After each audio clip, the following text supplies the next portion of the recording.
córner corto, un doble en el último segundo, un bloqueo ganador.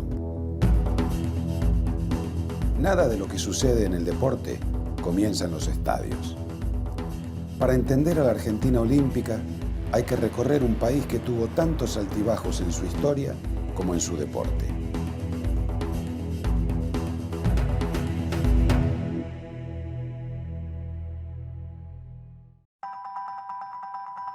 El golpe de Estado de la Revolución Libertadora de 1955 dejó nocaut al deporte argentino. La alternancia entre democracia y dictadura, luego del golpe que derrocó al general Perón, no permitió jamás una política deportiva estable. Y sucedió lo que tenía que suceder. 7 ciclos olímpicos sin brillo.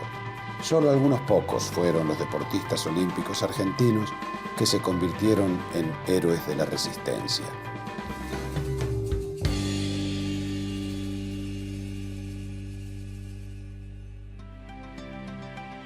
Los Juegos de Roma 60 estuvieron marcados por 2 atletas que sorprendieron al mundo. El etíope Abebe Bikila ganó el maratón con récord olímpico y un detalle: corrió descalzo los 42 kilómetros y 195 metros. Además, la capital italiana fue testigo de la aparición de uno de los mejores boxeadores de todos los tiempos, Muhammad Ali. El atleta que revolucionaría el deporte ganaba el oro en la categoría pesados. El boxeo argentino cumplió tal como lo venía haciendo en los Juegos anteriores y ganó una medalla con Abel Laudonio, pero la cosecha fue magra. Argentina ganó apenas una medalla más, la del yachting clase Dragón, con Héctor Calegaris, Jorge Salas Chávez y Jorge del Río, que lograron plata a bordo de una embarcación llamada Tango. Con un Estado que lentamente se alejaba de su rol interventor, el deporte olímpico argentino no fue la excepción. En los Juegos de Tokio de 1964, la delegación argentina obtuvo una sola medalla. Fue la de plata conseguida por un capitán del ejército, Carlos Moratorio, montando a Chalán, único éxito olímpico de la equitación argentina en la historia olímpica. 1968 fue el año insignia de los 60. El furor del movimiento hippie, la primavera de Praga, el mayo francés, el asesinato del líder negro Martin Luther King, el legendario disco blanco de los Beatles. Ese año el movimiento olímpico sucumbió por 2 hechos: la matanza de Tlatelolco, consumada por el Estado mexicano contra el Consejo Nacional de Huelga del Movimiento Estudiantil, que dejó un saldo de 20 muertes y fue 10 días antes del comienzo de los únicos Juegos Olímpicos celebrados en América Latina. Además, John Carlos y Tommy Smith, 2 atletas americanos, oro y bronce en los 200 metros, dejaron una huella que aún perdura: el puño en alto en protesta a la marcada violación a los derechos de los afroamericanos en su país, un gesto conocido como Black Power. Tommy Smith y John Carlos están en ese podio que los encumbra como atletas para reivindicar lo que creen que es un mundo mejor. Es una imagen de una potencia tan extraordinaria que es muy difícil nivelarla en cualquier otro contexto histórico. Ese podio, esos 3 hombres puestos allí, expresan que la condición humana vale la pena y que esos hombres son lo mejor de la condición humana. El COI, que nada había tenido para decir de los Juegos del Nazismo en Berlín 36, consideró la actitud de los atletas afroamericanos Smith y Carlos como un gesto político inaceptable para el movimiento olímpico. Ambos fueron expulsados de los Juegos. El boxeo argentino, por su parte, logró en México la que sería su última medalla en mucho tiempo. El welter Mario Guillotti marcó el final de una época y el inicio de una sequía que duró 28 años y 7 Juegos Olímpicos.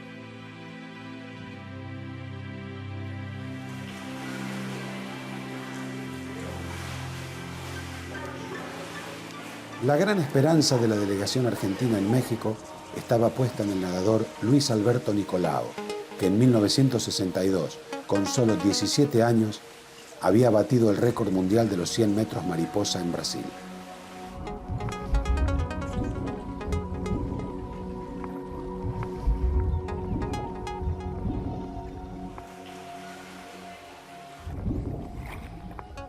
Yo me fui a México 3 meses antes y me entrené para la prueba que me había entrenado, preparado y soñado toda la vida.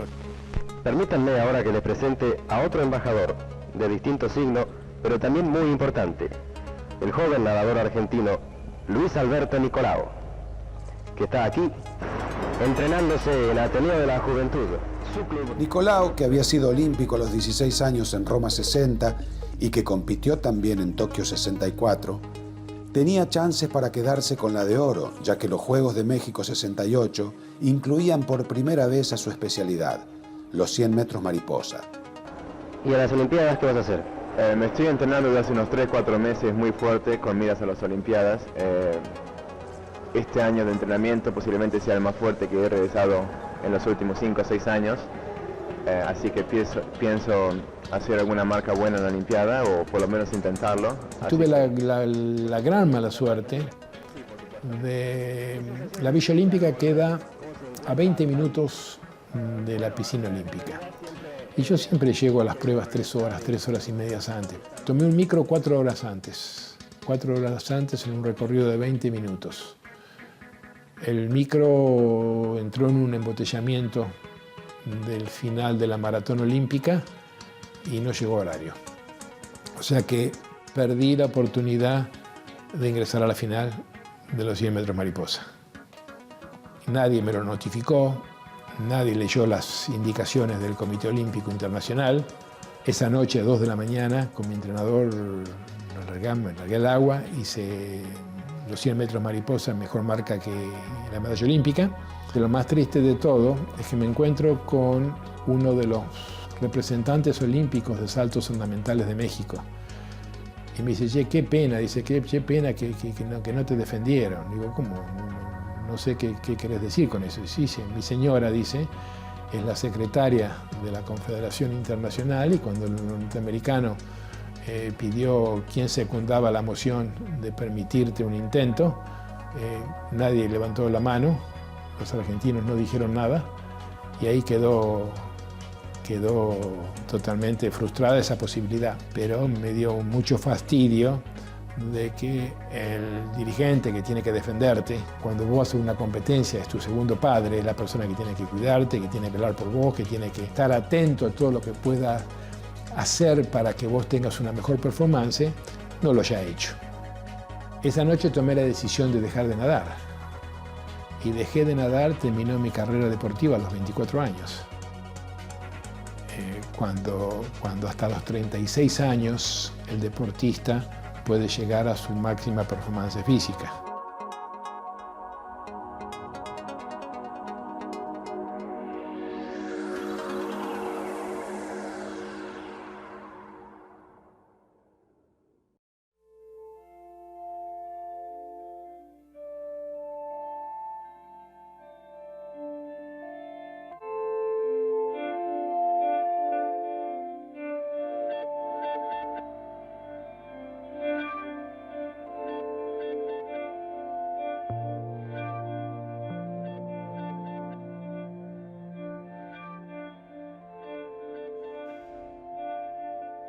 Los Juegos de Múnich 72 quedaron marcados por el hecho más dramático en la historia del olimpismo: la matanza de 11 atletas de la delegación israelí a manos de un comando de la organización terrorista palestina Septiembre Negro.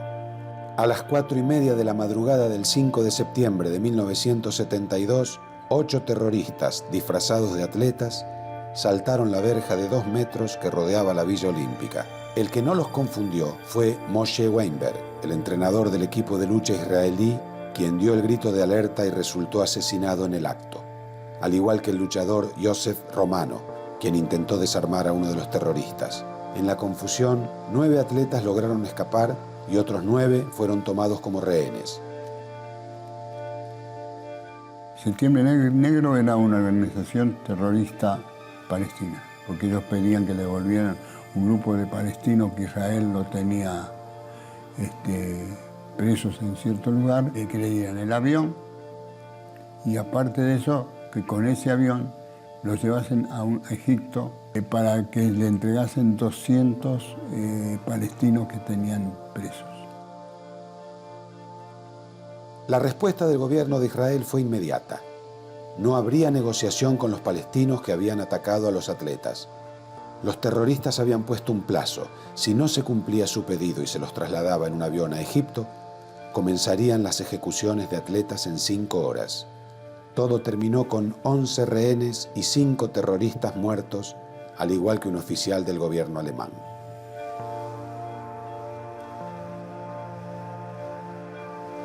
Lo primero que hice al llegar a Alemania, 3 meses antes de los Juegos, es darme el gusto. Me compré mi primer cámara de Super 8.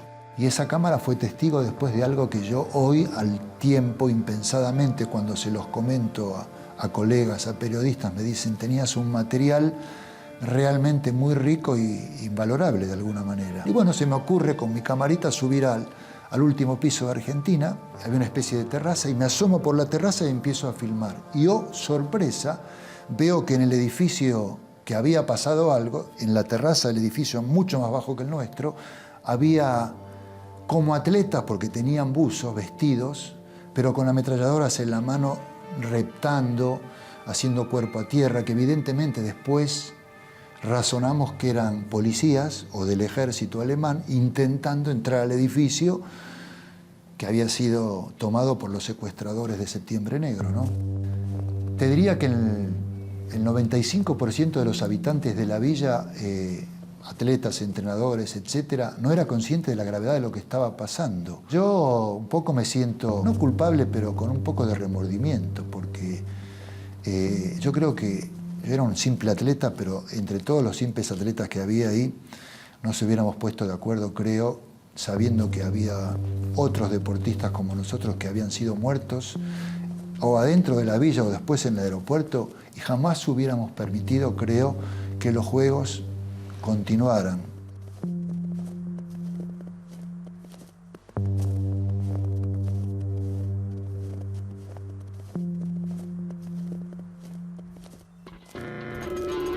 La tarde anterior a la masacre, el nadador estadounidense Mark Spitz obtuvo su 7ª medalla de oro con récord olímpico y se convirtió en el rey absoluto de Múnich 72.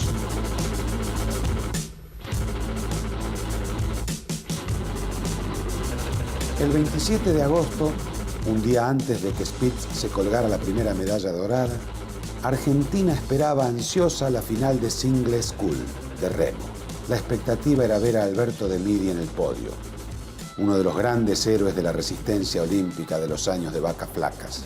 Alberto era un tipo muy especial, un tipo con su carácter fuerte, un tipo absolutamente disciplinado, con una conducta impecable.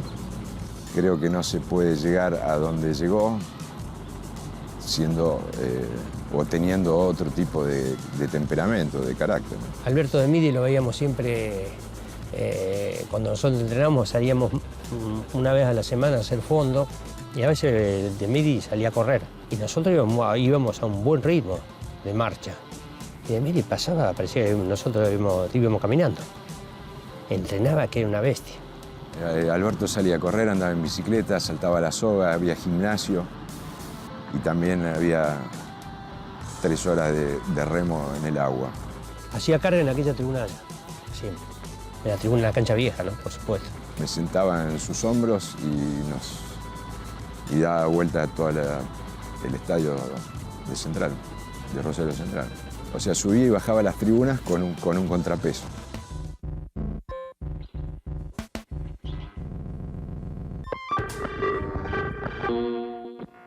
De Midi fue olímpico a los 20 años en Tokio 64 y en México 68 obtuvo el bronce, siempre en Single Scull. Sin embargo, su meta era otra, la medalla de oro en Múnich. Pero un error cometido en la previa de la carrera fue lo que bajó su rendimiento y frustró el sueño de campeón olímpico. ¿Qué pasaba? Era invierno. Y él tenía un pequeño problemita que a veces se le iba un par de kilos de más. Él pidió de ir unos días antes. Él salió 15 días antes con el entrenador, con Mario Robert, para Múnich. Y pensaba que podía bajar esos kilos allá. Pero ¿qué pasó? Que él llegó 15 días antes y la pista no estaba habilitada. Para mí, como ex remero, él pierde las Olimpiadas porque no pudo estar remando los últimos 15 días.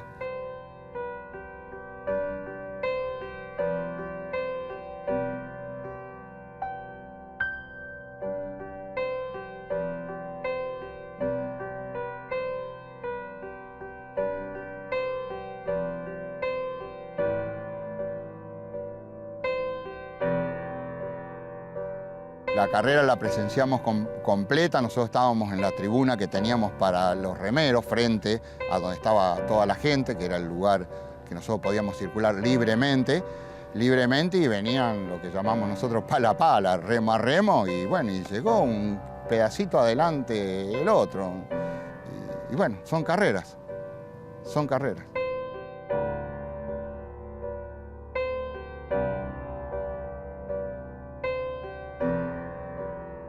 La medalla de plata en Múnich 72 fue el logro máximo de su carrera deportiva, pero para De Midi resultó la peor frustración.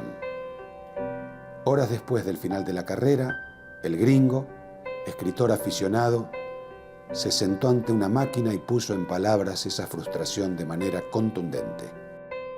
Hoy quiero averiguar dónde está el cementerio más cercano, para patear lápidas y tumbas durante algunas horas. Y si me caigo por ventura en alguna fosa abierta, mejor que mejor. Ahora son las 3 de la madrugada y estoy solo en mi habitación. La pucha, qué bravo es todo esto. Marisev, te juro, no sabés cómo quisiera volverte a correr ahora mismo y borrar todo el día de ayer. Alberto De Midi. El lugar que le debería guardar el deporte y la sociedad argentina es ponerlo como ejemplo de la dedicación, y que si uno quiere llegar a hacer algo, lo puede hacer. Lo puede hacer y se puede llegar. O sea, nosotros tenemos las condiciones humanas para llegar a hacer todo. Falta el trabajo y la dedicación. Y él lo demostró. Y eso es el ejemplo.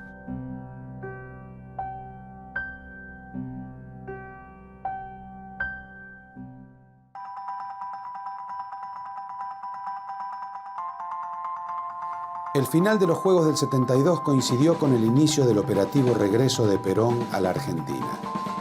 Proscripto en las elecciones del 73 por el gobierno militar, el líder justicialista inició su tercera presidencia tras el breve periodo que encabezó Héctor Cámpora. Pero la unidad del peronismo se descomponía y la violencia que desencadenó su división interna recrudeció cuando murió Perón.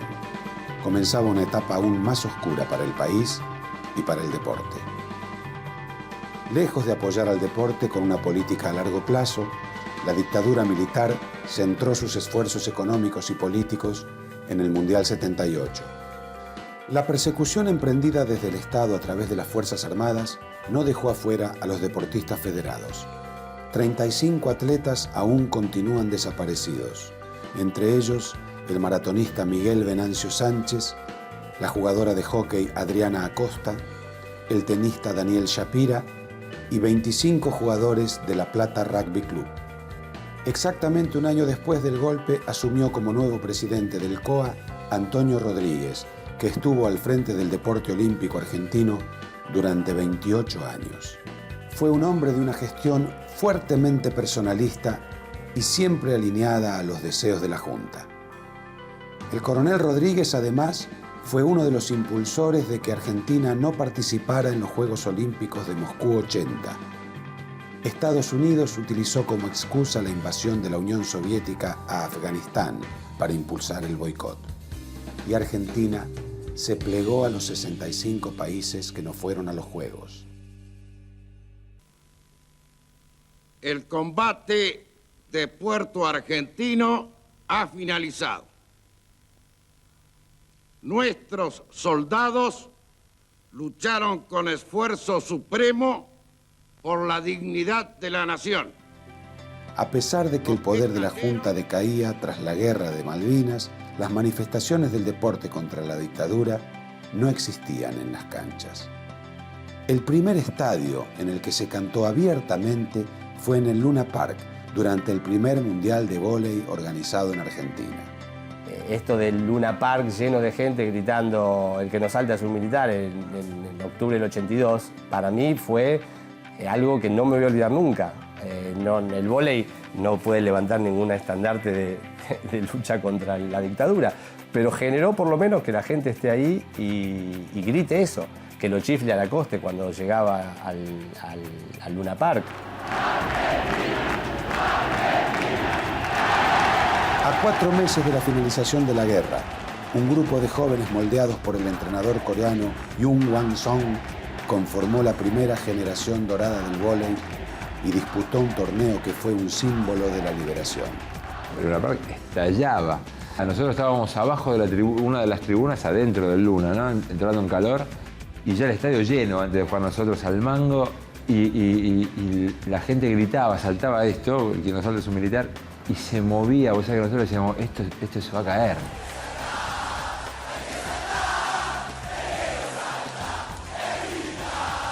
Un cuerpo técnico fuerte, más una serie de jugadores de gran talento y amor propio, fueron el puntapié inicial de un ciclo que empezó con un 3er puesto en aquel mundial, siguió con un 6º puesto en Los Ángeles y finalizó con una medalla en los Juegos Olímpicos de Seúl en 1988. El voleibol momentáneamente, decíamos al principio de esta transmisión, abandonó las playas, abandonó los institutos secundarios, los torneos de federados y se puso la camiseta argentina.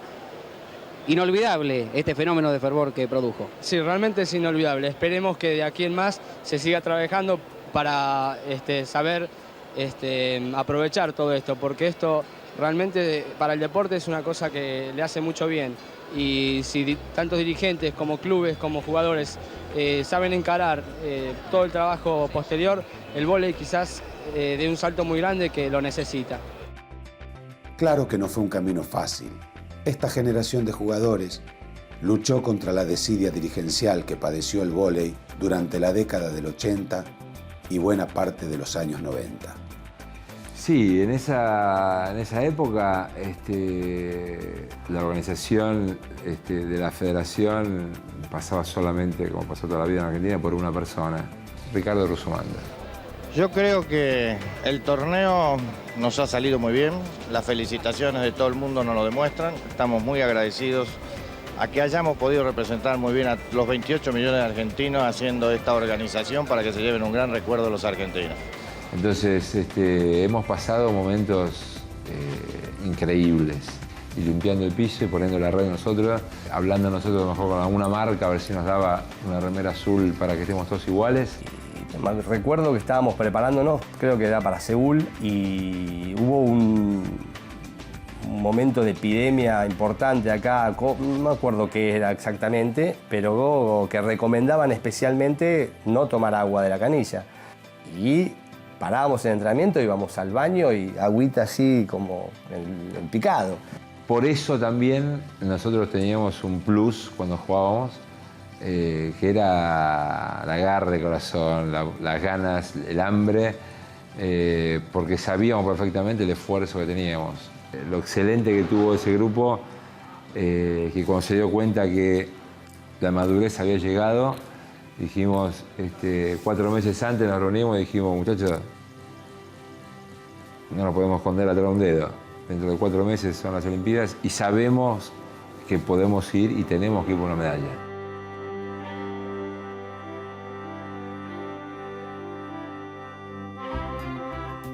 Fase clasificatoria pasamos bien, después jugamos un partido con Estados Unidos histórico, que íbamos ganando 2-0, perdimos 3-2. Si le ganábamos 3-0 a Holanda en el otro partido, en el partido siguiente, ya pasábamos directo a la semifinal. Así que entramos y los matamos. Y ahí clasificamos para la semifinal. Que encontramos a Rusia, que nos costaba siempre, Rusia siempre nos costó muchísimo. Y bueno, perdimos la semifinal y después jugamos el último partido definitorio con Brasil, que fue apoteótico. En el cuarto set, no, yo ya el segundo venía mal. a nivel intestinal.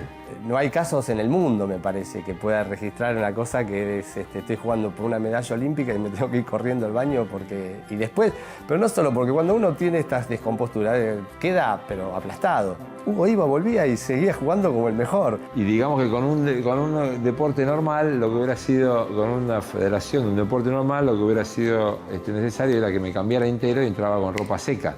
Porque encima hacía ya al menos 2 horas que estábamos jugando ya. Me tuve que volver a poner ropa mojada, de cómo estaba, ¿sabes? Espasmos, ponerte de nuevo todo mojado frío. Volví, ganaba una medalla y ya está, pasó todo.